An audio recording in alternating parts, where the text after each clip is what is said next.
Büyük şınga dalbındım urbağım deyip, бар үмітті байладым болашағым деп. Талай қиын жолдарды үнсіз кештім, жарқын өмір сыйлаймын балама деп. Түн ұйқымды төртке бөліп таңды аттырдым, арманымды кейін қойып алға баттым. Бәрін жасап жүргенімнің арасында анам күткен бір сәтті де аз қалдырдым.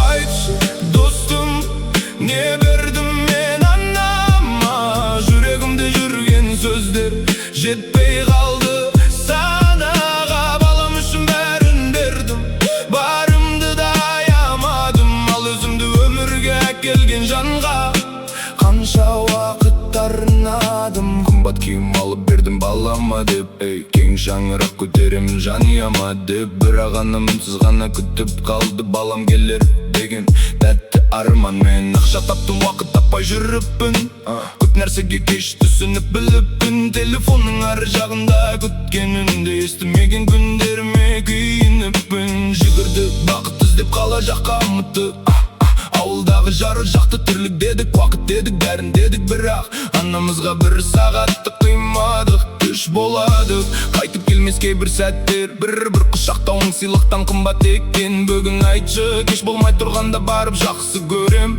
деп көрдің бе соңғы рет сен? Ақ жаулығын ақтап жүрсем деп едім, ақ батасын арқалап өсем деп едім. Бір күлкісін көру үшін бұл өмірде бар байлықтан бас тартуға көнер едім. Ана барда үйдің іші көктем екен, ана үнсіз қалса әлім жеттім екен. Тірі кезде бағалайық асыл жанды, кейін өкініш ештеңені өзгерпеген. Айтшы достым, не бердім мен анама, жылдар зулап өте шықты, жете алмадым арманыма. Балам үшін өмір сүрдім, бірақ бүгін ұқтым аны, жұмақ деген анам тұрған үйдің табалдырығы.